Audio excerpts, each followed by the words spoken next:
final round heads to Braselton, Georgia in the United States of America. Here we welcome you to Road Atlanta and the undulation, the challenge that it presents for the 12th and final round. Aussie Mixed and Fixed GT Development Series with all coverage on Apex Racing TV.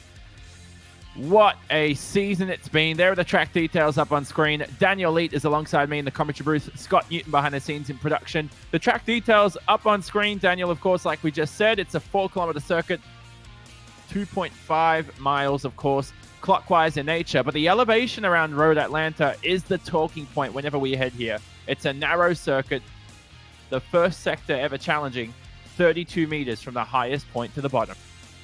Good evening, Jonathan, and all the viewers out there tonight. Yeah, absolutely. Road Atlanta, what can you not say about this circuit? It's fantastic to get around. As you say, very technically challenging in certain aspects of the course, especially through Sector 1. And the elevation change, especially as you get out from the chicane off the back straight up down towards the front end, certainly provides a lot of excitement. And no doubt tonight we're going to see a lot of passing opportunities coming down into that chicane, and likewise on the exit there through over the start-finish line tonight. Exactly it, and the formation lap has just begun. As you can see, it will be a super sprint format tonight. 2 20-minute races today, and then we will wrap up the season after that. Here is the grid on screen. A race on Oz front row with Lattimore and Wallace. Of course, Simon Mazzomo with a brilliant qualifying performance in the 3rd position, followed by Edwards. Lee Vandenberg will start in the 3rd row behind Gardner, and the rest of the grid will cycle through on screen. Any notable names you see, Daniel, down the order that have had a poor performance so far?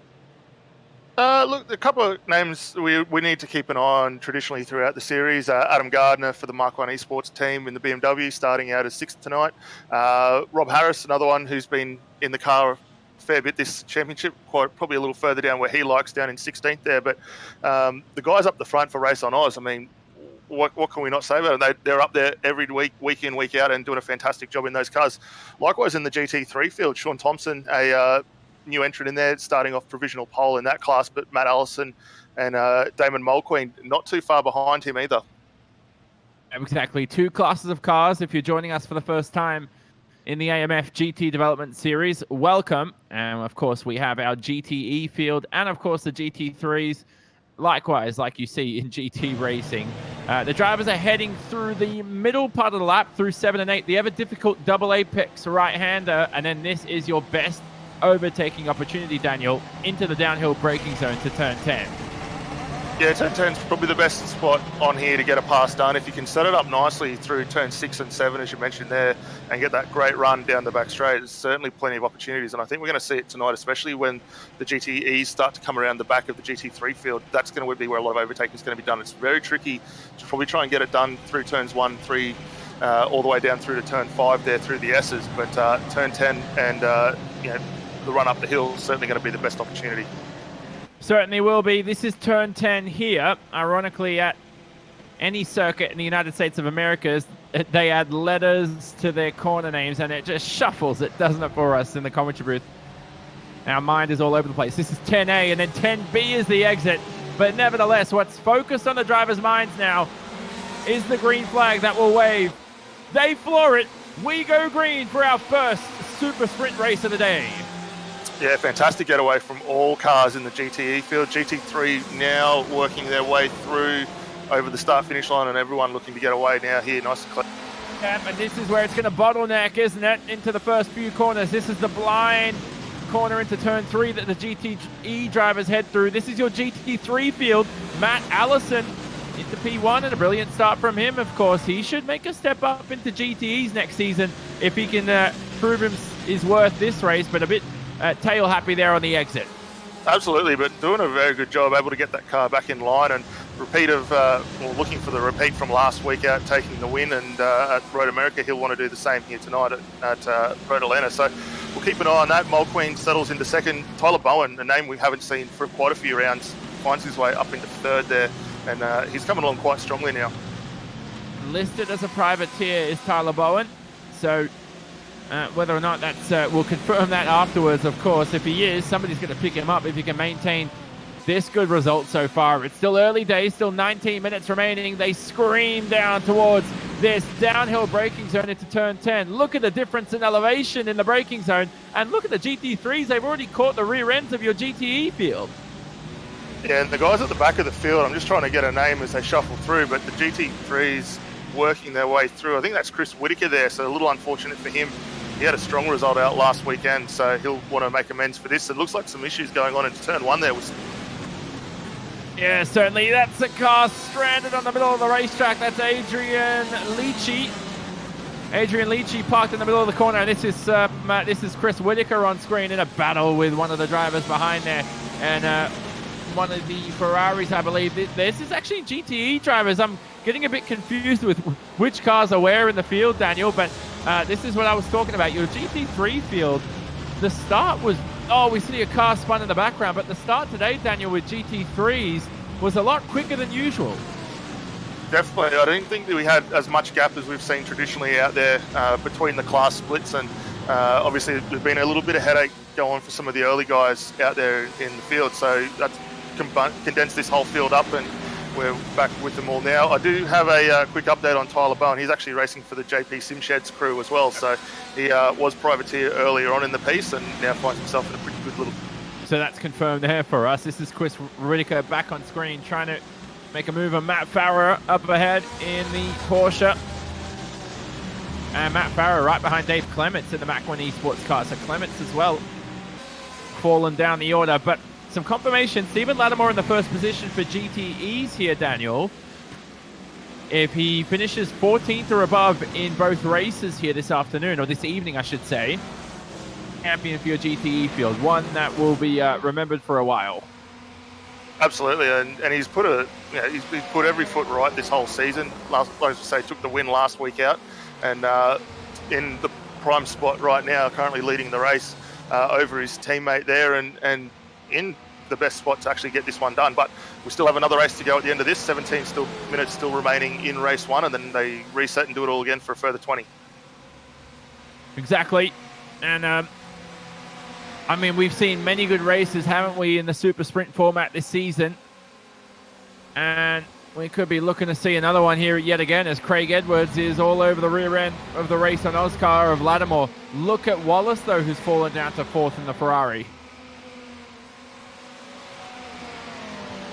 Yeah, I was trying to pick Lattimore up. I'm still showing him up in the lead there, but yeah, if he has dropped down, that's not going to be what he's going to want, but still find himself in that good position for the race win there. So we'll keep an eye on that as the race on. Yeah, of course. This is Gardner now on screen. Adam Gardner in the Mach 1 Esports car. And heads through the first few corners right now. I believe here, Daniel, at Lattimore, what's happened to the timing screen's playing up as I'm seeing this right now. Lee Vandenberg's in 4th. I'm getting confused now watching the screens. Wallace back in a 3rd. So some overtakes taking place as we're seeing, but some good racing nevertheless in the early laps. Absolutely. A lot of the drivers really pushing hard. The gaps are certainly not getting away like we've seen traditionally throughout the series, but that battle first to second, quite close now. Lattimore with Craig Edwards just behind him. Justin Wallace only a little bit further behind, only half a second there. So top 3 cars relatively close together. Justin Wallace also in that. Lee Vandenberg's probably a little further back than he wants to be at the moment, 4 seconds, and actually last time by for him, not one of his better laps. And of course, look at Gardner falling down the timing screens. An issue for him here at turn 10 as they had a bit of a moment, making some overtakes, making some moves, and that's going to cost him an immense amount of time.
All right, we're back here with Kenneth Ladder fighting over 6th, 7th. He's got Hayden Veld, another race on Oz. So the race on Oz cars really close together here. Currently holding down 4th, 6th, 7th, 8th and 9th on the field. They're looking pretty racy here at the moment though. This gap 0.3 of a second, and we'll continue to focus on this for them. Yeah, most certainly. And apologies there if you are having some issues with audio and other stuff behind the scenes here, of course. But the field right now, the gap between your leaders, about a few seconds between Lattimore, Edwards and Wallace down the order. But like we spoke about before, Adam Gardner at turn 10, that was the incident before we left for a minute there, Daniel, and he's lost a lot of positions, and you spoke about him early on in the event. Trying to make a move here on Simon Mazzomo up ahead, but Gardner's a driver we've seen lead some good events. He's had some other great races at Silverstone, not where he wants to be here outside the top 15. Not at all, and I'm going to say Silverstone was a fantastic race for him. He's looking pretty racy on the back of Mazzomo here, only 0.2 of a second off the back there, and should be able to get a move done relatively quickly given the pace that he's currently got on board there. But he's had a couple of bad races there. Suzuka probably one that comes to mind as not being ideal for him, but he did manage to get a repeat of that last time out at VIR. So he'll be able to come back. We know he's quick in the BMW, and if he can get the time right on it, as we see him duck into pits, he should be able to make some inroads up the field. Yeah, most certainly. And lots of overtakes happening here throughout the field, of course. GT3 leader still Matt Allison. Damon Mulqueen close behind. So what's next for Matt Allison here, Daniel? Because he's a driver who has an extensive advantage. It's not always the case that your most talented drivers step up to GTEs. You know, I've seen a lot of talent in your GT3 field. They're still fun cars to drive. Oh, for sure. I mean, the GT3 does come with a lot of, I guess, a lot of function that we love as drivers. Got the ABS and the traction control in it, but stepping up to the GTE, outright speed probably very, very similar in the top end, but the main difference with that GTE is comes in the downforce. And what you lose in, say, driver 8 as far as ABS is concerned, you certainly pick up in the added downforce. So if you can get your head around those couple of little changes, you can certainly go a long way. And looking at how quick Matt Allison's been in the BMW here at the moment, I don't see any reason why he couldn't transfer those skills from the GT3 up to the GTE and be just as quick, respectively. And we've seen this in the past from many drivers, of course. Previous champions, of course, the likes of Craig Edwards, who was GT3 champion for Season 5. He's in Season 7 when that was available for the development series, and also won last time out. But he's currently in the second position today, not looking at the championship. It's all up to Lattimore to wrap that up. And I'm just watching Andrew Mogridge on screen. He's in the 6th position in your GTE field behind Jeremy Clark. And Mogridge right now, he heads through this very difficult braking zones through 7 and 8. Any tips you have for me to handle that, Daniel? Because the first time I visited Road Atlanta, I did struggle a little bit through there. It's quite a fun complex, though.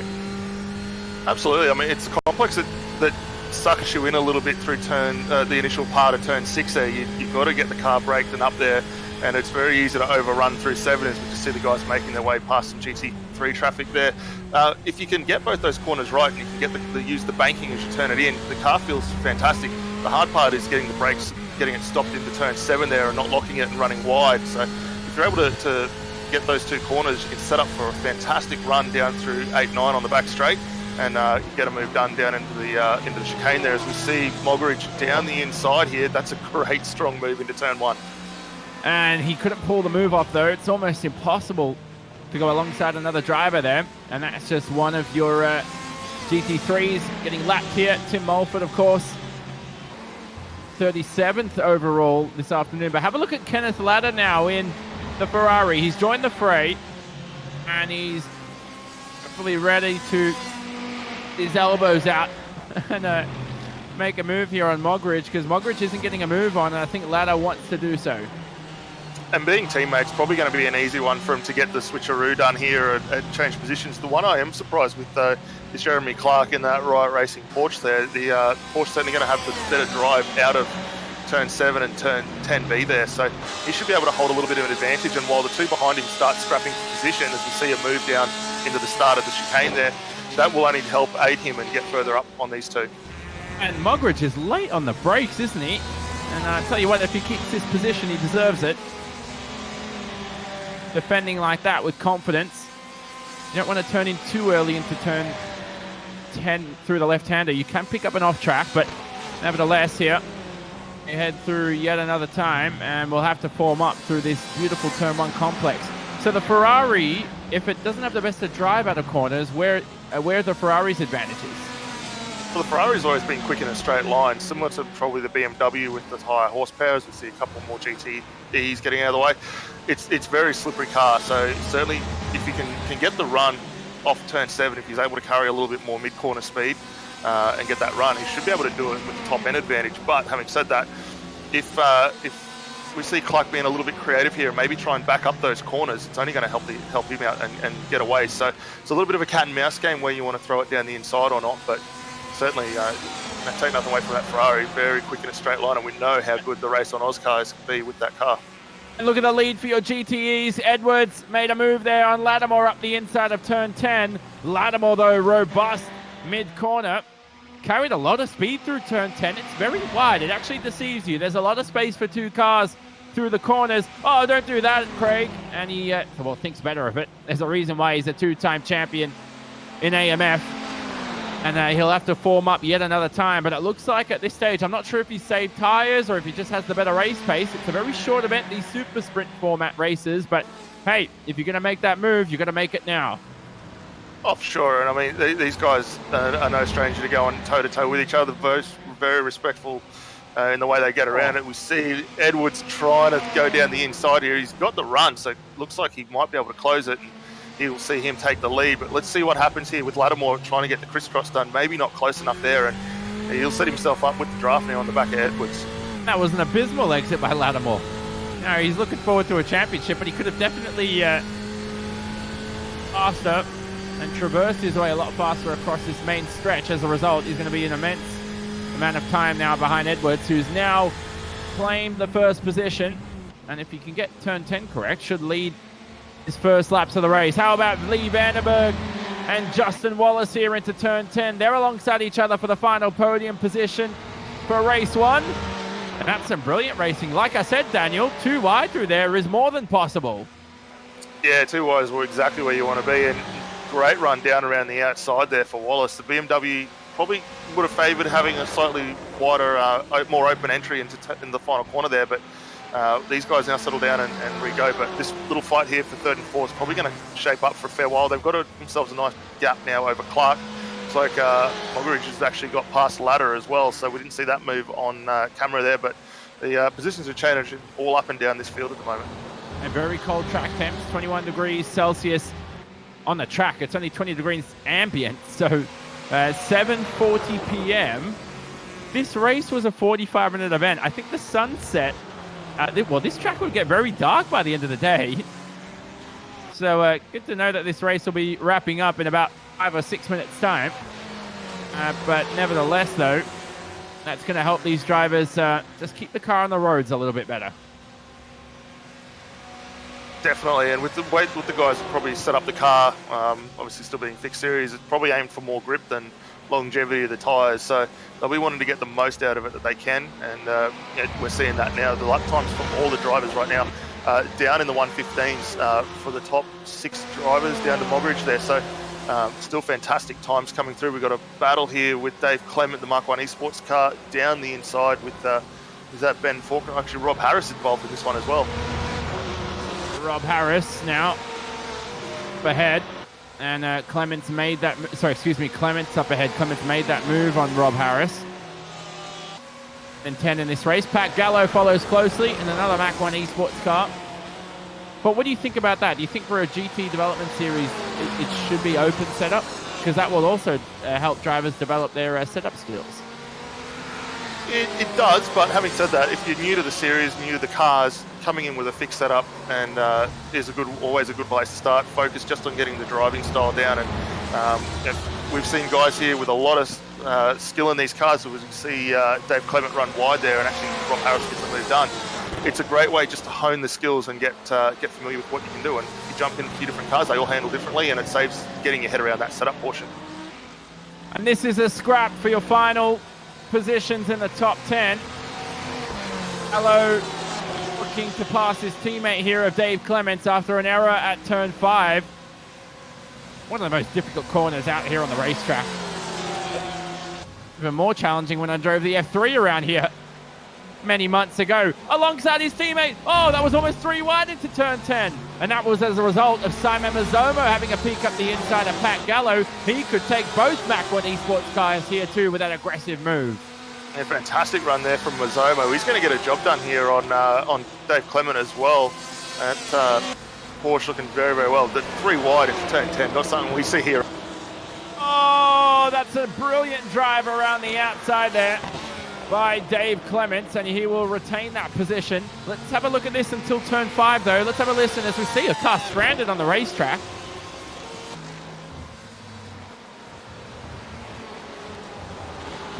Yeah, we watch these guys come down one line, so they're not really getting away here. Mazzomo working extremely hard on the back of Clement. See if we can get a run down, tip into turn 6 here. Might be able to get a draft down out of turn 6. And Clements, like I said, there you go. He was going to make a mistake at turn 5. It was going to be very nerve-wracking heading into there. But Mazzomo has a nice run here heading to turn 10. And where would you go, for the inside? I think you'd have to go down the inside. Also looks like Pat Gallo had an issue getting out of 7 and actually tapped the wall there. So these little battles going to keep going on. A couple of cars just ahead of these guys as well that's going to come into contention. That's still Rob Harris trying to get away, but Mazzomo very, very forceful down on the second part of turn 10, and he's going to have the inside run here. Certainly is. So, yeah, Pat Gallo missed that. That was on camera, and he unfortunately has lost a lot of time. The car's still unscathed, so he'll be able to continue, but that's a brilliant move by Simon Mazzomo. That was actually, has to be said, Daniel, a move that was set up 2 laps ago at turn 10. He just picked up the inside, forced the 2 Mach 1 Esports drivers to collide into turn 10. Because I don't think Gallo was trying to pass his teammate. I think he was just trying to defend the position from Mazzomo, and then that helped Mazzomo pass 2 cars. Absolutely. Gallo would have been going for the defensive move on Mazzomo there, trying to keep him behind, and unfortunately Mazzomo's managed to get past both of these guys. He's now got his eyes set firmly forward on Rob Harris there, and we're just on a minute to go. We may potentially get one more lap as looks like Edwards now going up through turn 1. So we've got one more lap here, I dare say, before this one comes to a conclusion for the first portion of. Yeah, Craig Edwards with that pass midway through should be able to claim race victory, something he is all too familiar with in GT racing. Has the highest I rating out there in the field as well, 5.8k. Well deserved, well earned. If that's the case, if I'm Lattimore with a 2.9k I rating, I'm more than proud of my result here this afternoon. Absolutely. I mean, you would not take that away. Lattimore actually one of the biggest movers in the field, up 18 spots from where he started. Although not in first at the moment, still finds himself in second very, very nicely. Justin Wallace likewise up 41 spots. So some of these guys have been had some very big gains up the track here and doing very, very well. But yeah, take nothing away from Craig Edwards. The racecraft and control tonight been absolutely fantastic. So Edwards has a few corners to go. Now we'll see if this will be the checkered flag. Craig Edwards. Race 1 of our Super Sprint format. And Edwards across the line receives the checkered flag. A brilliant victory by Craig Edwards. He takes race 1 all to himself. Lattimore will follow behind, and all he needs to do next race is, again, finish in the top 14, and he should claim Season 8 all to himself as the champion. For your GT3s, Matt Allison is on the back straight here, heading towards turn 10, and he will look to win another race. It's almost getting... is this deja vu, Matt Allison in P1? Yeah, very similar. We saw it last time out at VIR, and we're going to see it again for race 1 here at Road America. Road Atlanta, sorry, very good result. It was also a fantastic little scrap. We just missed it at the end there with Rob Harris and Simon Mazzomo, and Simon actually getting up into P9, so fantastic run. Brilliant stuff by Simon Mazzomo with some late moves up into P9 as he passes Rob Harris, but Matt Allison, as we just saw, was victor for race 1 this afternoon. So what do you think about that, Daniel? You know, brilliant entertainment. Apologies again for technical issues early on in the event that we had that we just had to quickly sort out. All sorted now. That, though, so the action we saw from our end, I quite enjoyed that one. Yeah, racing out there was absolutely fantastic, and a lot of respect and distance given by all drivers. Although we say enough respect, there was just enough to get the guys through without causing an issue. But all in all, fantastic, and both classes again giving plenty of distance to the whole way through. Let's speak to Craig Edwards, your winner from race number 1 this afternoon. And Craig, you are all too familiar with the first position as the multiple champion in this series. But for yourself this afternoon, you made that move into turn 10. You started from the second row. You're on a charge, weren't you, today? And you look good. Yeah, short races, you got to be pretty aggressive in this format. So yeah, I tried to get on it straight away, and looks like it turned out well. Any other overtaking spots, do you think, apart from turn 10? Because it only really seems that if drivers make errors, turn 10, if drivers don't make errors, I should say, turn 10 is your best spot. But we saw a lot of drivers get brave into turn 1. Yeah, I did have a run into turn 1 at one point, but if you are also brave, you can hang around the outside when you're under attack. So it's a little hard to get one to come off there. Really, down at the chicane there is the premium place, because you get the run with the. And any preparations for race 2 at the moment before we head there? I was about to let you thank your team, but we'll save that for the end of race 2. Any preparations now ahead of this second race? Do you approach it a little bit differently now, or is it the same approach now starting from first? Yeah, I'll try and be as aggressive as I can within reason on that first half of the lap, and then start trying to pick my way through carefully. You can make a lot of positions right at the very beginning when it's a bit crazy, but then yeah, it's better to put your head. Oh, I should ask before you go, actually, one more thing is track temps are very cold, 21 degrees. You guys have a lot of grip out there to work with. Yeah, it's fantastic. I love it when it's cold. You can really throw the cars around. Well, try driving Bathurst at 57-degree track temp. You'll end up in the wall on your first lap, I'll tell you that much. Yuck. Yeah. That's Craig Edwards, Fredo himself, who won today's event for race 1. Now, don't leave us. Race 2 will be coming up shortly. We will speak, though, to Matt Allison, who is alongside Daniel Leet. G'day, mate. Congratulations, Victor, for race 1 of 2 tonight. Give us a bit of a recap on your race, mate. You had a fantastic run. Yeah, thanks, mate. Thanks. No, it was a bit of a crazy start with the GTEs, the back end of the GT3s. I was just hoping not to get caught up in them, in their mess. But no, apart from that, it was a pretty good race. Just head down and kept. Yeah, well, let's quickly touch on that, because we noticed you guys, there wasn't maybe as big a gap off the start as we've seen in previous races, but finding yourself up on the back of the GTE cars, was there any issues getting through that? It wasn't so much any issues. It was just a matter of being aware of when they'd spun and just hope that they didn't move. So no, the majority of them were actually really good. They kept it clean, and I was able to get through without any issues. So I'm thankful to those guys for doing that. Fantastic. And obviously now turn your attention to race 2. Is there anything you might be able to use from race 1 that'll help you take the advantage again tonight for the second? Just try and keep it clean and just be aware of everyone around me. Racecraft is going to be key around this on the second race, and keeping it clean with it. Fantastic, mate. We'll let you go, mate. Get ready for race 2, and all going well, we'll certainly catch up with you again at the conclusion of race. Yeah, cheers, Daniel. So that is Matt Allison, winner again in GT3s, and we'll keep you updated on the points in race 2. But Matt Allison's having a splendid season so far, isn't he, Daniel? He certainly is. I mean, he's been very consistent in that BMW. It's a car that seems to suit him extremely well, and he's gapping the field quite substantially. I mean, looking at where the guys behind him finished up, they were a long way behind. So the racecraft that he's able to show at the moment in that car is certainly helping him. And as we touched on, the ability to jump up through to GTE next season will certainly bode well for him.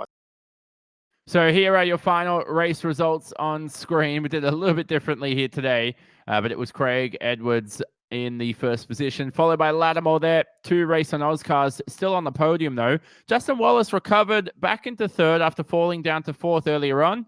Lee Vandenberg's had a topsy-turvy season, hasn't he, Daniel, as the rest of the results are on screen. Lee Vandenberg, sometimes you find him down in the 15th position. Today, though, is a spot where he wants to belong a little bit more often. Absolutely. I mean, we saw at Silverstone probably one of the standout ones for me. He was right up there with Adam Gardner and that, and did a fantastic job. But look at it, for tonight, he drove very well. We saw him in a good battle there with Justin Wallace earlier on in the piece, and was able to get a nice little gap over Jeremy Clark as well. So he did a fantastic run. Ultimately, he's going to be hoping for a repeat of that for. Most certainly, and that race number 2 will commence in a few minutes' time. Do not leave us here. You will see all the action for our final round of our Season 8 campaign for the Aussie Mixed and Fixed GT Development Series. It's all on our beloved, handsome, beautiful Apex Racing TV. Don't leave us. We'll see you shortly.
We are back here at the brilliant Road Atlanta circuit. Look at the scenic view on screen at the moment.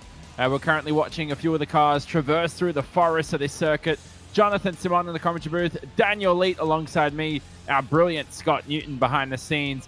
And we saw a thrilling race, didn't we, Daniel, for race number 1? What can we expect here in race 2? The grid, the same, of course. Weather very cold. A lot of grip out there for the drivers to use.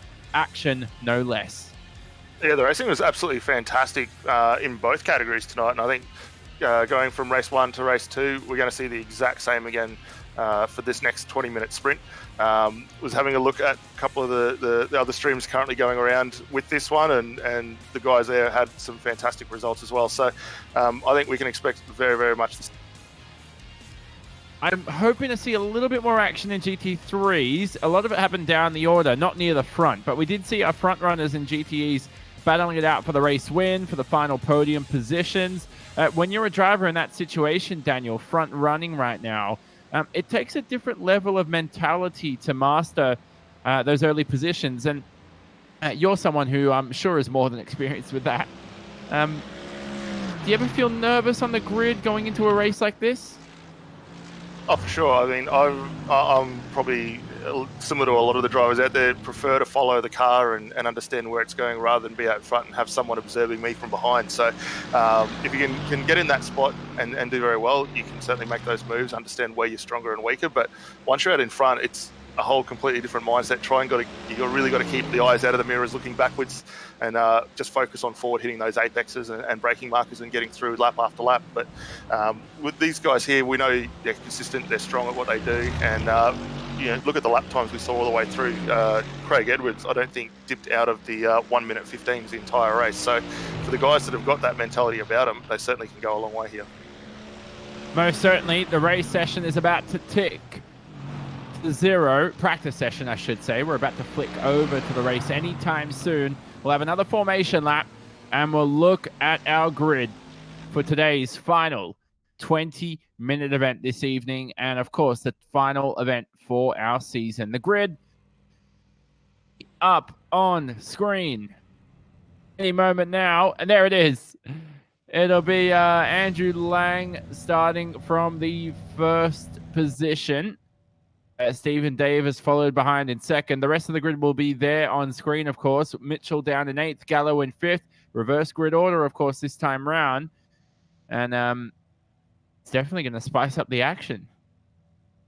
Certainly will. Looking at Craig Edwards down, starting out at 19th, so race 1 winner, a long way down the field, and he's got a lot of work ahead of him if he wants to get back up and take 2 from 2 tonight, but certainly can do that.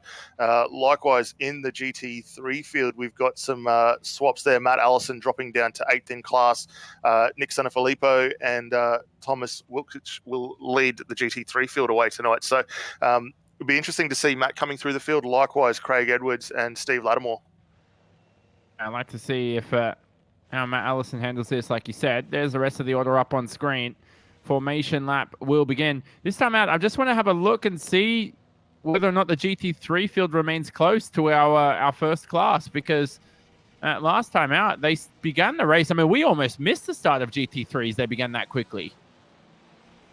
Sure did, and I was keeping an eye on where they were just on the live timing map, just to get an idea of where the guys were at. And they did start a little way behind, but with the length of this GT3 field, some 23 cars here at the moment, when they all drop down into single file, that train gets quite long. So the GT3s were right on the back of that. Hopefully we'll see that gap extend a little further forward, and the guys will certainly have a nice little bit of clear road ahead. But all things going well, once the green flag does drop for both classes, hopefully we'll see all drivers being able to get back into that single file or 2-3 wide like we saw down into turn 10, and obviously give each other plenty of room and watch some fantastic battling here for the final race of the championship for season 8. Even from this aerial shot, you can see the elevation differences at Road Atlanta. You know, there's lots of camber there at turn 5 through the left-hander. You want to hit a late apex through there, and then this long run down to the turn 7-8 complex. But through that first sector, a lot of the corners are blind, Daniel, and this is one of the toughest challenges in all of motorsport. Oh, it sure is. I think the run up through turn 2 and 3, I mean, that's a blind crest, quick left right-hander before you take the dip down through the S's into turn 5. There's nothing harder than that, other than maybe, say, coming down off the mountain at Bathurst. And for the guys doing it tonight, you don't have the walls of Bathurst, but just as much. Well, I told who did I tell in the interview? Was it Craig Edwards? I said, well, try driving Bathurst with 57-degree track temp. You ever done that? I don't think I've done it that high, but certainly very hard to do, especially in the GTs or DPs, as we've seen in some other series run around there. But yeah, it certainly makes for some fun racing. It looks like we've got a fairly good gap too between GTE and GT3 at the moment. The GT3 cars working their way down the backstretch here. Well, actually, we just caught the back of who was that Stephen Bartholomew in the Ford. Actually, nice to have one Ford out in the GTE field tonight, so great to see that with a bit of representation. But the class is now just starting to stretch out a little bit further, as you can see GTE making their way down in towards turn 10. And of course, thanks to Century Batteries Lismore and RMS, the race management service for today's event, as we go green for 20 minutes of action here from Road Atlanta. And a brilliant start it is from Adrian Leachy in the 3rd position, alongside Stephen Davis in that Pulse Racing Team car. Adrian Leachy at the first, as there's collisions into turn 1 already. That's Andrew Lang off onto the racetrack. Yeah, great to see Lure Car's got away. Looks like Kenneth Latta going through there. There's also a Mach 1 Esports car off into turn 1, 2.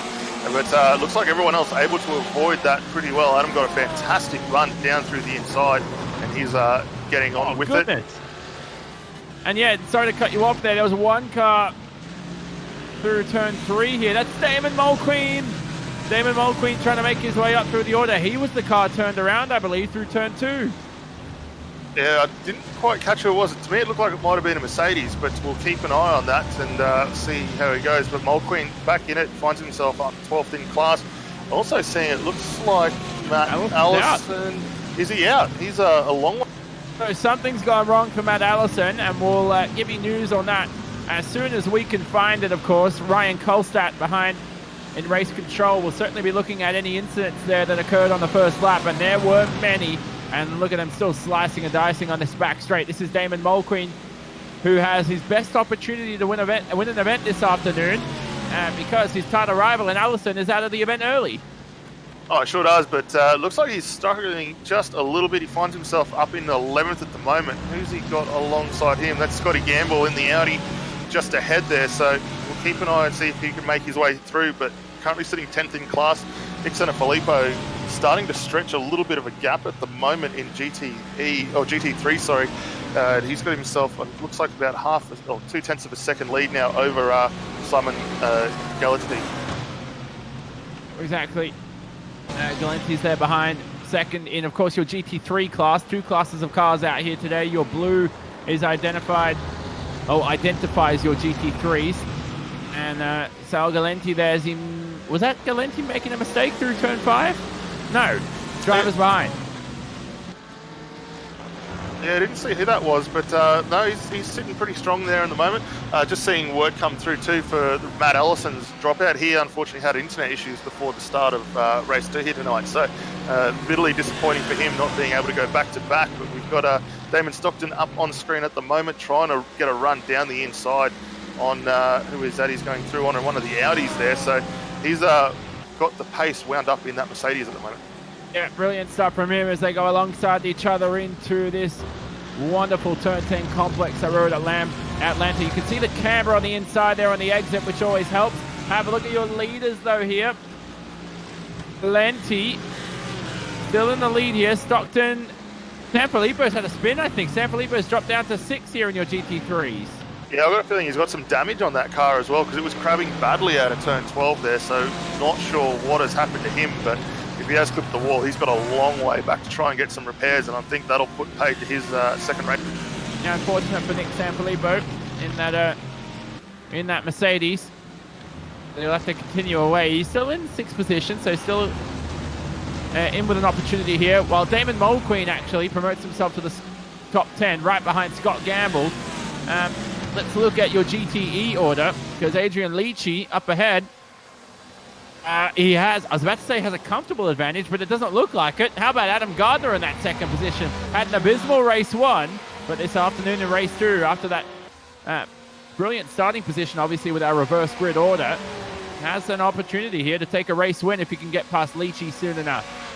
Absolutely. I mean, Adam Gardner, 16th in race 1 there, currently sitting second overall and 14th from second off Leachy. So he's looking to get a move done here, and it'd be great to see Adam back up in the winner's circle again. Likewise, behind them, Will Mitchell, Simon Mazzomo, who had a great run at the back end of race 1 there in the Porsche, currently sitting in 4th spot. He, as we remember, he finished 9th in race 1 there, so he's got the Porsche working fantastically well. And just behind him, we've got some battles. One of the Race on Oz cars, I think that's Steve Lattimore running wide through turn 3.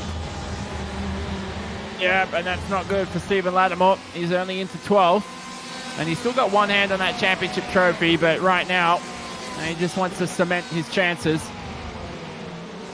The wonderful double apex corners of 7 and 8 there.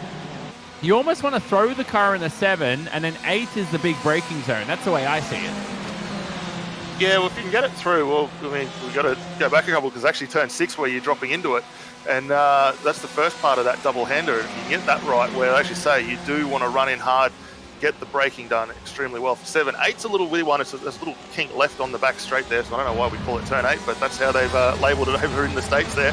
But yeah, it sets up for a good run. But watching Lattimore now, got a couple of drivers ahead of him, both Race on Oz cars, and it'd be interesting to see whether there's some team orders played tonight with Brian Jones and Adam Mogridge here, and whether these guys actually want to let Steve Lattimore come through, or they're going to fight him all the way to the end. Yeah, certainly. This roadblock that's occurring here by his teammates. This is the first sector on the racetrack here through Yeses. And then here's the ever difficult turn 5. That's Mogridge spun, so that's, well, almost spun. He saved it. And oh, he's going to be parked in the middle of the apex. And not what we want to see in motor racing, of course, with the sad news of Anton Huber about 24 hours ago. And very, very sad news, of course. Prayers to him and his family. That was a horrifying incident, Daniel, and we're lucky in the world of sim racing we won't see that as we watch Adam Gardner fight for the lead.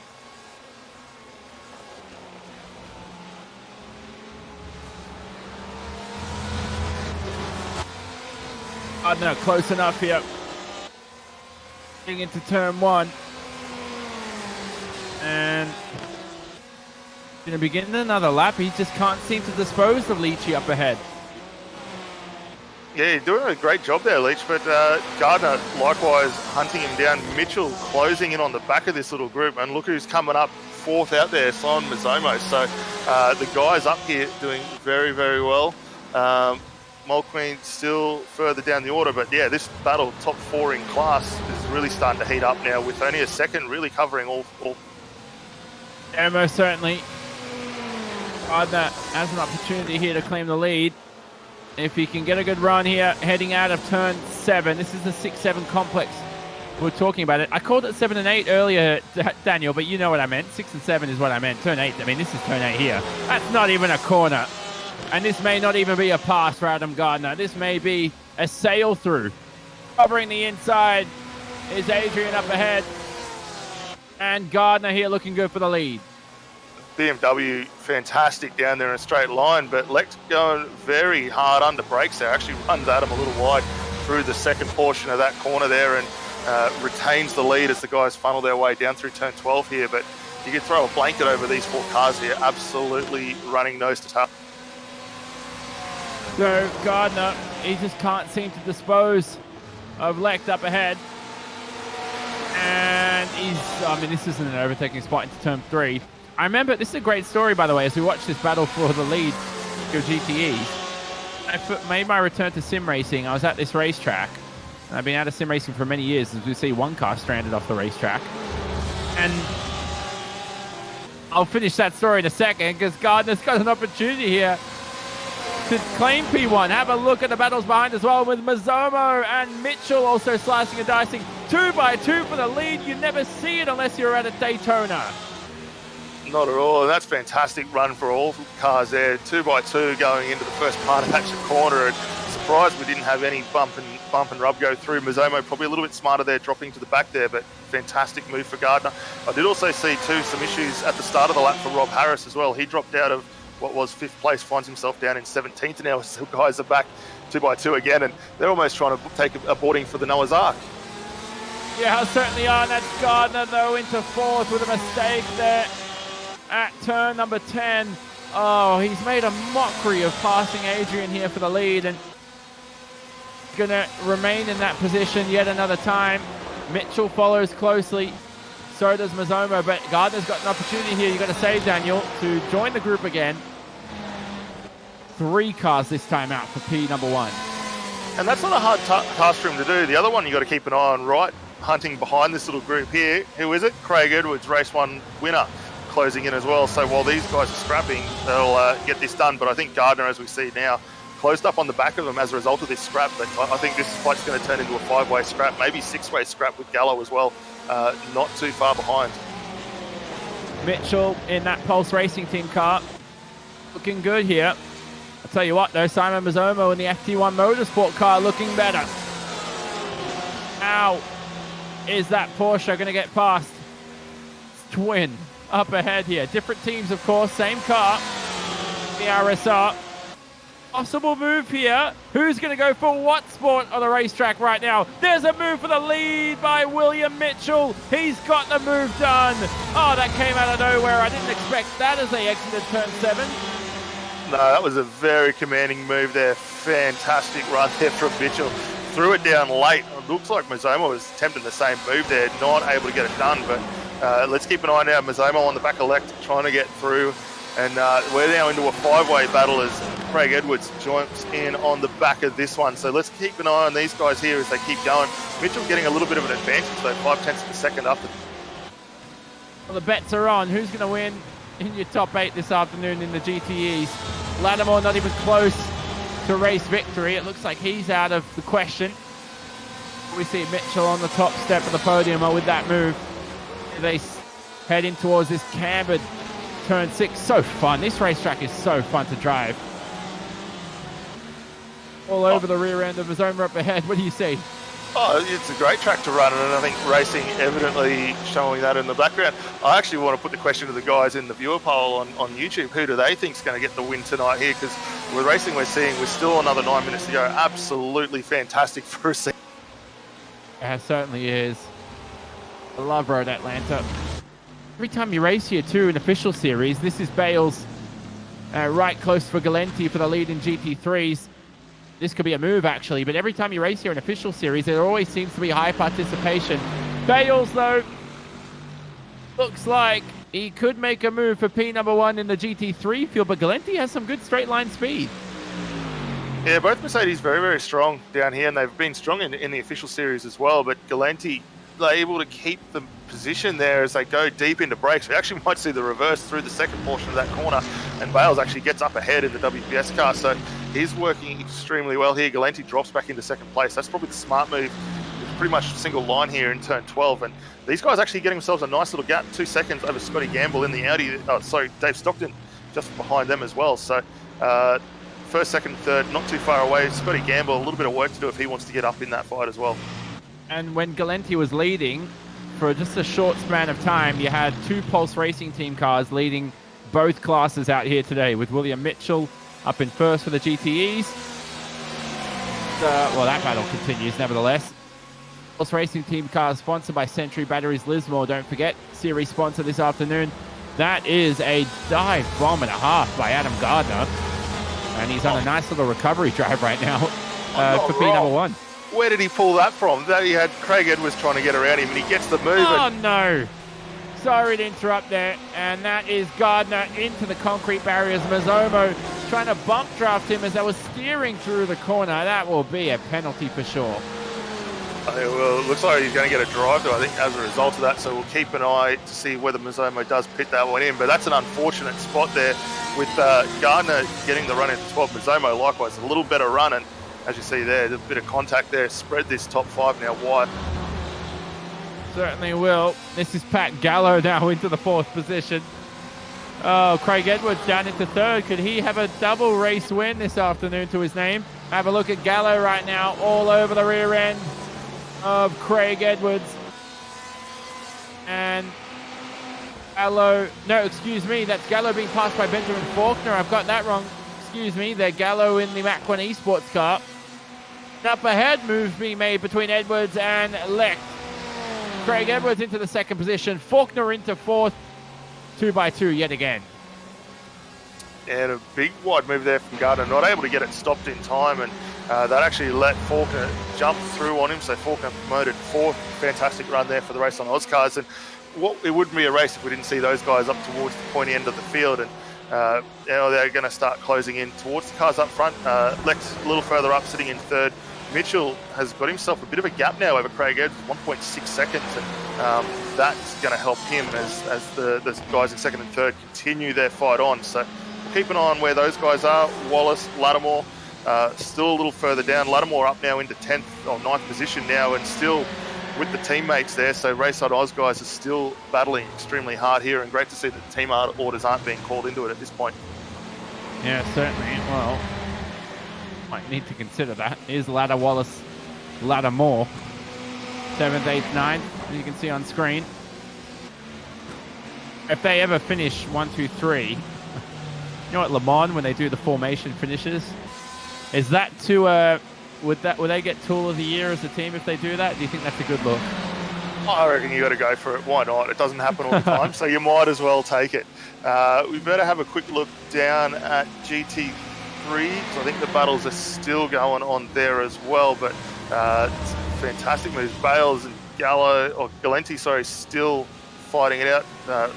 Gamble and Scotty Mulqueen are having a great little scrap here at the back end. Mulqueen, we still have that issue earlier on, and he dropped a long way down, but fighting hard now for fourth position. Yeah, it looks good. Damon Mulqueen had an opportunity to win this race. I don't think he's going to be able to do it with 5 minutes remaining, but had a good season nevertheless as Damon Mulqueen in a BMW. Do you think you'd like to see him make a step up to GTEs?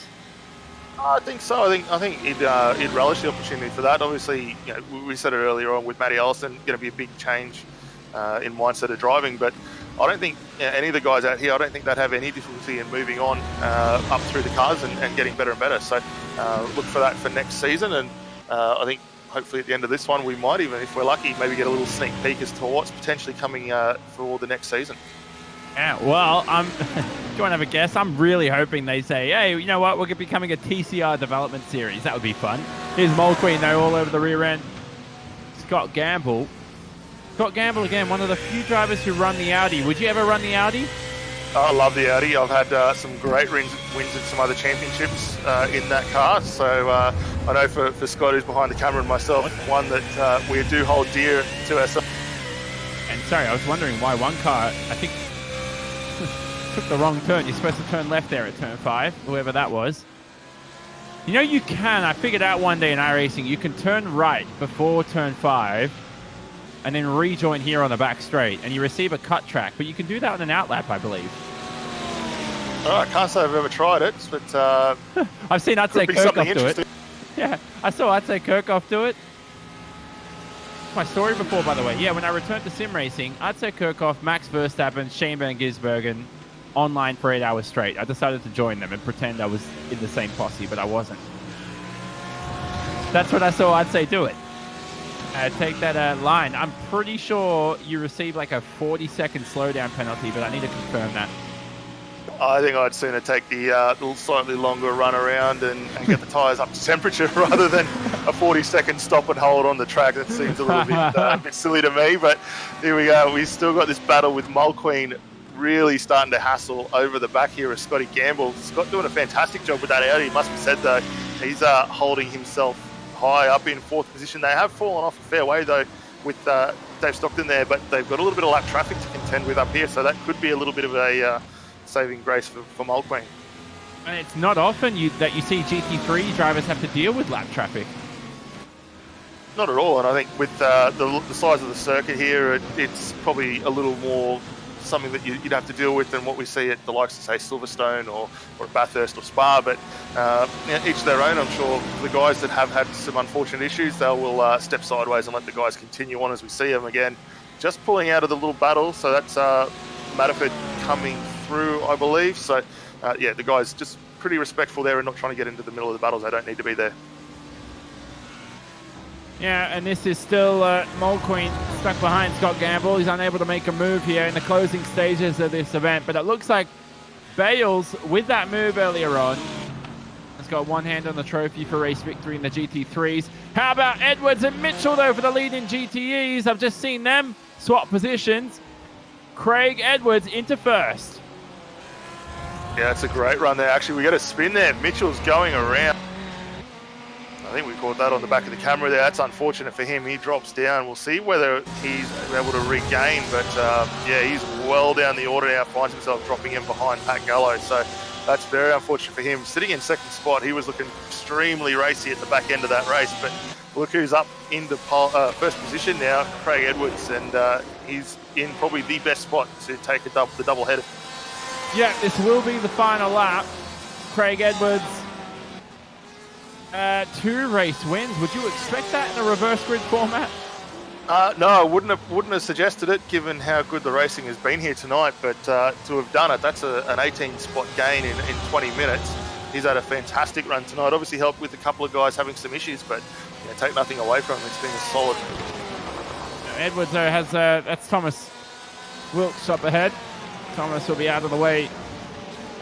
Aussie's lapped for the second time in this race, so he's had a lot of issues, has Thomas. But this will be Craig Edwards with a few corners to go, and he will win today's event. Of course, we're going to confirm Stephen Lattimore as champion for Season 8 in your GTE field. From Craig Edwards, one more corner to go. 2 wins from 2 at Road Atlanta to cap off the season. He's a 2-time series champion for a reason. Craig Edwards wins at Road Atlanta. Our eyes switch to Mitch Bales, who's through the middle of the lap at the exit of turn 7.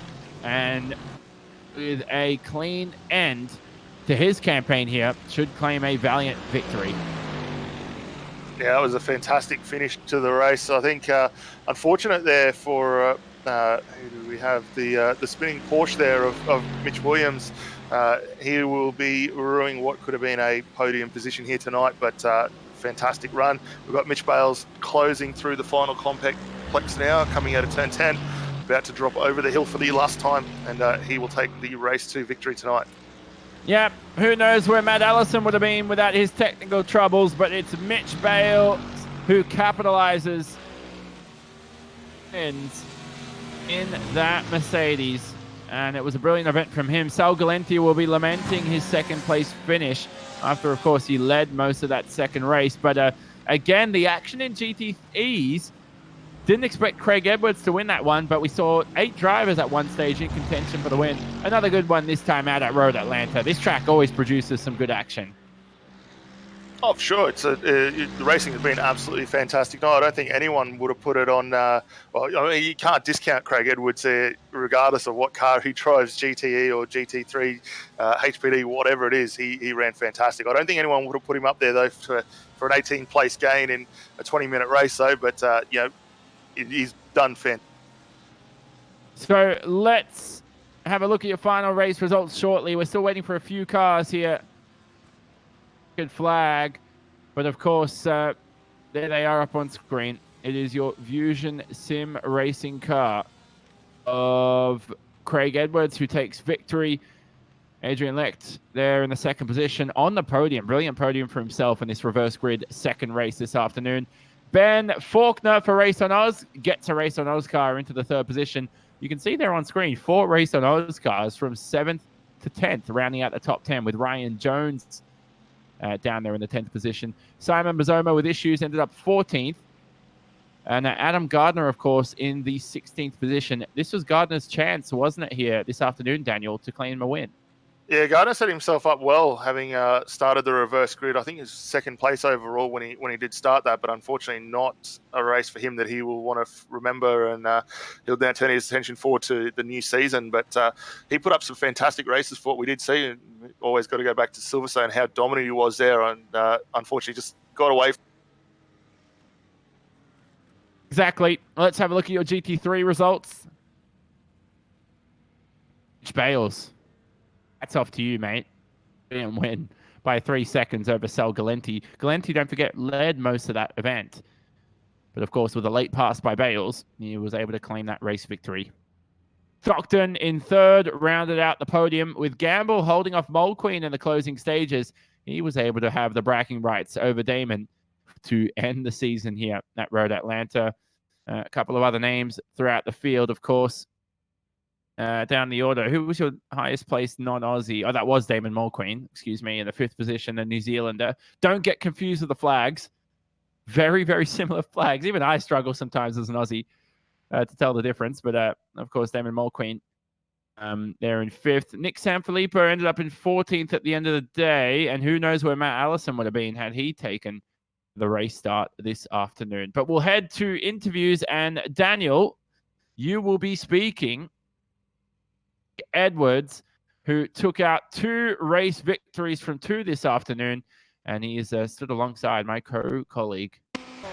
Yeah, g'day, Craig. Congratulations, mate. 2 from 2 tonight. Absolutely fantastic run for yourself and the Fusion Sim Racing team, mate. What can we say?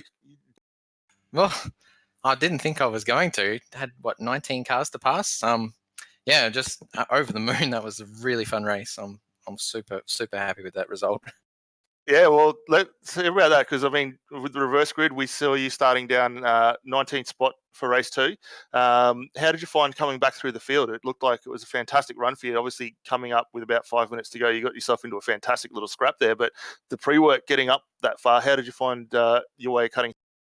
I think I was probably lucky, really. Just managed to pick the right places to put the car when people were going 2 and 3 wide, and snuck through when I needed to, cut a few people up when I needed to, and yeah, just made my way through to that little bit of pocket of clear air. I didn't think I was going to catch up to the lead pack. They're about 6 or 7 seconds once I could see them, but then the 4 of them all started fighting and compressed up really hard. So it really gave me the golden opportunity to get in amongst it. We were watching to see as you were closing in there. We were calling that you were going to get a part of it when it was down to a five car run at the end there, and true to your word, you got up there. And that last little battle with yourself and William Mitchell's, that was a great run. Unfortunately, Mitchell not able to get the car turned in through the second portion, but he gave you a good run for the money down into the start of turn 10. He sure did. I was completely maxed out on the brakes and not sure if I was going to be able to turn the car in. So to see him there on the inside as I headed towards the apex, I'm like, oh, that's going to be tight. Yeah, bad luck to him for losing the rear there at that point because he was running a good race. But yeah, it's just tricky there at that point, running side by side. Absolutely. Well, turning your attention on season 9, hopefully around the corner. We likely to see you out on track for that one. Yeah, I always try and make it on Sunday nights when I can. My season's been pretty abbreviated this time around because I have a newborn son. Congrats. But thank you very much. But as he's getting older and better at sleeping, I'm getting better at getting him to bed and having time to do AMF. So hopefully I'll be able to hit a few more races next. Absolutely. Well, before we let you get out of here, not only enjoy the win, but also enjoy what remains of Father's Day here in Australia, mate. Is there anyone you'd like to give a special thank you? Yeah, thanks very much. Yeah, big shout out to my team, Fusion Sim Racing, powered by AWS. A little bit sad. AWS is our sponsorship with them is coming to an end very soon, but it's been a fantastic partnership with them the whole time. And our other sponsors, Eclipse Signage, Dripping Paint Graphics, and Carter Plast. Fantastic, right? Well, again, congratulations taking out both races 1 and 2 tonight. Craig Edwards from AMS, fantastic. Thanks very much, guys. I'll talk to you soon. Yeah, and a happy Father's Day to all the fathers out there, of course, this Sunday, the 1st of September in Australia itself. We are stood alongside Adrian Lecht. Now, Adrian, we may have pronounced your last name incorrectly throughout the broadcast. Can you confirm to us how you would like it pronounced? Yes, so my surname is pronounced Lichty, but Lichty, whatever you choose, whatever works. I like that. Is that a German background? It is. I was born in Switzerland and moved to Australia when I was 9, and I've been happily living here for 14 years. Nice. Awesome. Well, you had a good race, nevertheless. You could have won that one, pun intended, but it was, again, Craig Edwards just seems to be an unstoppable talent, isn't he? But nevertheless, you had a good race. You made some good moves. You looked very racy, which was nice to see.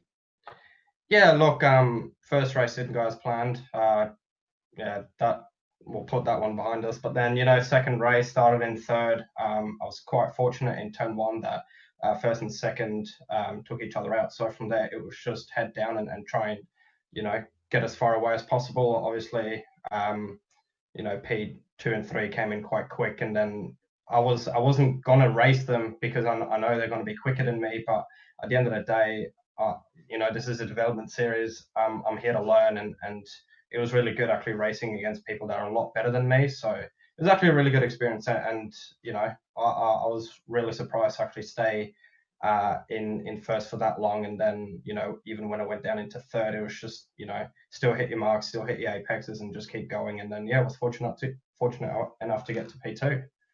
And who gets it done for you out there today? We don't have a team listed for you, but anybody else you'd like to thank?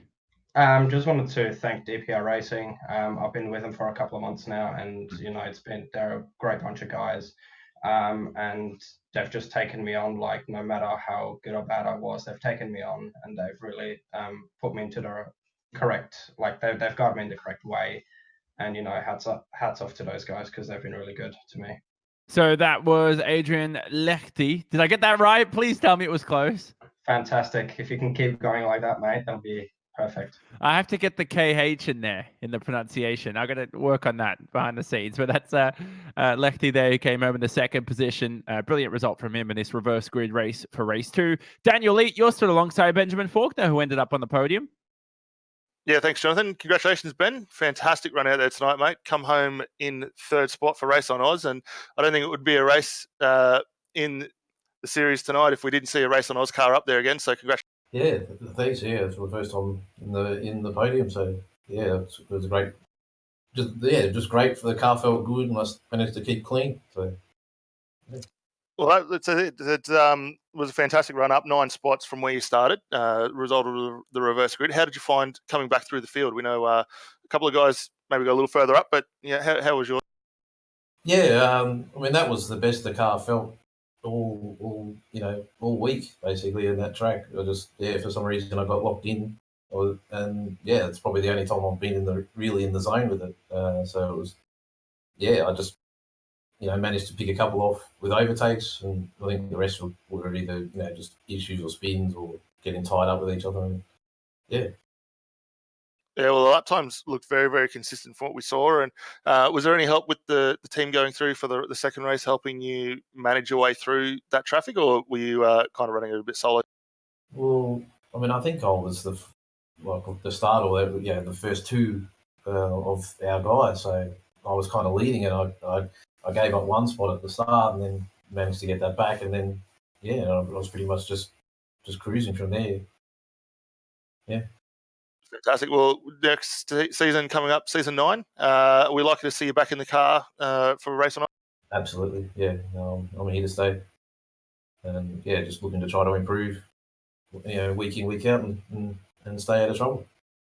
Fantastic, mate. Well, again, congratulations on third tonight, race 2 of the season. Before we let you go, is there anyone that you would like to give a thank to? Yeah, I'll certainly thank the guys at Race on Oz and our sponsors, Harvey Bay Auto Glass, and those over on the forum.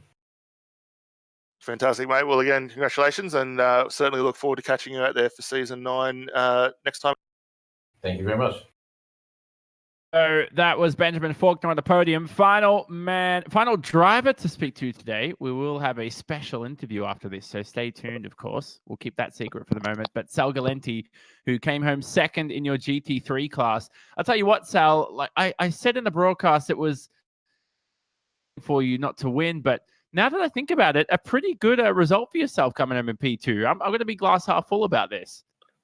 Oh, most definitely. Like, I was sweating balls that whole time. It was just crazy racing. So I've never been up the front, so very nervous and things like that. And that car breathing down my neck at 0.2, 0.3 of a second all the time. So you're always looking in your mirrors and screens and everything. So yeah, very crazy. Awesome racing between us. So yeah, really, really good. You missed a pun there. You could have said you were sweating Bales because of Mitch Bales behind, but I guess that's not as funny as I thought it was. Okay, yeah, I missed that one. Sorry. It's all right. It was funnier in my head in the past, like 15 seconds ago until I said it. Nevertheless, though, I mean, how's your season been so far, of course, as well? It's been a long campaign for you. We'll wait for our special interview coming up next, but how's this season gone and plans for next season? Oh, definitely. This season I've been hit and miss, so I've missed a few rounds and things like that, and I've had a bit of unfortunate luck with a few cars been hitting into, and I've spun on myself. So just still learning the tracks, so all different tracks and formats, and GT3 because I've been out of the series a little bit more. But definitely next season, looking forward to the new setups in the cars and this GTE. So at least we're not dodging different cars all the time and racing a full field. So it should be pretty good. Obviously got to get used to that GTE cars. It's totally different with no ABS in it. But really looking forward to the challenge. So yeah, most certainly. And who gets it done for you as well? Who gets it done for me? Sorry. Who would you like to thank? Is that what I'm trying to say? Oh, sorry. I got to thank, obviously, Father's Day. You got to thank your dad for today. So you've got to thank him. Definitely Ryan and Dave and Justin and Kester, all the guys in Race Control for hosting all this. Sponsors, Century, RMS, and all that sort of thing on the cars as well. So yeah, for those guys that put this fantastic series on, like they put a lot of man hours and don't get a dime for it, sort of thing. So they're hosting this and doing race control and staying up to all hours of the night doing stuff for us. So, but huge thank you to those guys, mate. Without those guys, this series wouldn't run. So, really, thank you. Certainly. So that was Sal Galenti for the Pulse Racing team, who came home in P number 2 for your GT3 class. Finally, we will say bye to Sal, and we will save hello best to last. Dave Clements, Ryan Kolstad stood alongside us. This is the interview of the season. This is like speaking to God. I don't think I'd go that far. Oh, I'd agree with him 100%. I can be Jesus that way. Oh, gee, you can't say that. So, anyway, in all seriousness, though, a lot of plans for next season now for season 9. It's been a successful one for season 8, and a lot of people to thank from your side, of course, too. Yes, there is. Lots of people to thank. First of all, I'd love to thank Century Batteries for jumping on board for the last 2 seasons and sponsoring our little series here. They've put a bit of faith in us where they probably didn't need to, and definite lot of thanks to Century Batteries in Lismore for jumping on board with us. Now they're going to finish up with this season, which is a bit unfortunate, but being a franchisee, I can understand that the costs of sponsoring a series can be a little bit high. I'd really like to thank Dave here for RMS's support, helping us build the grids each week and doing the things that iRacing just doesn't let us do. A lot of people don't realise that you can't actually do multi-class tournament racing without having to manually build the grid car by car. And it could take a very long time to build a grid. And now with Dave's software, we're able to build the grids in about 3 minutes, which has been really, really helpful. And last of all, I'd love to thank you guys for jumping on at such late notice and broadcasting our series to the world and getting us out there. And actually, one more thing I would like to thank is the drivers that turn up every week. Without them, we don't have a series. Most certainly. And for season 9 now, any announcements you want to release publicly that you're allowed to? I won't announce it completely, but I will tell everyone that we will have a name change coming up. So we are no longer going to be called the AMF Dev Series. Something will be announced probably mid next week. But yeah, AMF Dev Series is going to, just the name of the series. What we do is not really going to change at all. We're just going to change the name. So does that mean the website, of course, will change because you're at the moment located at AussieMixedandFixed.net? No, we're still going to be a fixed series. We're still going to run under AMF. Just the name of the GT series is going to change. Okay. So we're still going to stay at AMF. We're still going to do fixed class racing. That's what we do here at AMF is fixed class racing. We like the idea of fixed class racing because it allows people to rock up and race. You don't have to put in hours of practice trying to fix your setup and changing one spring rate just to get a better lap time. You rock up, everyone's got the same equipment, and you all just jump in and race. Yeah, most certainly. And we were discussing that in the broadcast as well in terms of fixed and open setups. And finally, I have to say, is the RMS software available publicly? We know you can visit rms55.co.au. But anything else you'd like to plug in relation to them? I'll let Yeah, Dave have that one. Yeah, coming up very soon. We've just about finished developing a mobile phone app, which allows you to, if I could use a phrase that one of my teammates put together, it's have iRacing in your pocket. And it's pretty exciting because it allows you to do a lot of things. Get notifications when your friends go racing.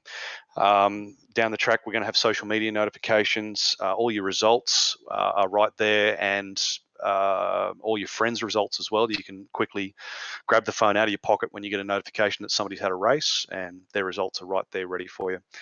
The other thing we're going to be doing with that mobile phone app is give people the ability to join a race from their mobile phone. So instead of having to get up and go and turn the computer on and all that sort of stuff, from your phone, select a race, swipe left, click on race, and when you get to the computer, it's logged in and ready to go. So that's in its last week of development now. We're going to beta test it through a small group for the next few weeks. We're going to expand that out to the rest of Australia in about 6 weeks' time. And we'll be going out to the rest of the world some probably mid-next iRacing season, I expect. So towards the end of the year or the start of the next one. Nice, and you can check that out at rms55.com.au. For all the updates, absolutely. It's good to know that someone is now going to associate swiping left with something positive for once. Yeah, don't get your apps mixed up. So there you go. That is Ryan Kolstad and Dave Clements from the Aussie Mixed and Fixed GT Development Series. Of course, will be branded under new names for Season 9 next time out. Thanks again, guys, and we'll hopefully see you out there for Season 9, of course. Well, we will see you. We'll hopefully see you soon, I should say. But Daniel, it has been a good season, nevertheless. We have a lot of people to thank. But before that, any favorite moments you have from our campaign? Yeah, look, I think I've actually enjoyed all of it. As you say, we did come on a little bit later in the series, but I mean, for myself included, coming on from Silverstone, the racing has been absolutely fantastic. And I think the formula that the guys have hit on here with the fixed racing, letting everyone turn up and have a run, is second to none. We saw it tonight here in the sprint race. We saw it in the longer runs. It works fantastically well, and I think the guys have done a fantastic job. And looking forward to seeing it evolve even further on Season 9 and hopefully down the future as well. So, I think must say very big thank you to both Ryan and Dave for everything they've done so far out here. But I couldn't put my my favourite bit of racing bit on just one race. I think it's absolutely everything that I've seen so far. Oh, certainly. So stay tuned, of course, for more information on the next race for the series for Season 9 that will take place in a few weeks' time. That will be, of course, in September, so it won't be too long, and it will all be on Apex Racing TV. From ourselves, we have a lot of people to thank. Of course, the AMF series themselves, and everybody behind the scenes, from Ryan Kolstad, Dave Clements, who you just heard, and the drivers, and the rest of you who get it done for us today to get this brilliant series, to see the action, see what it is all season. Has been remarkable.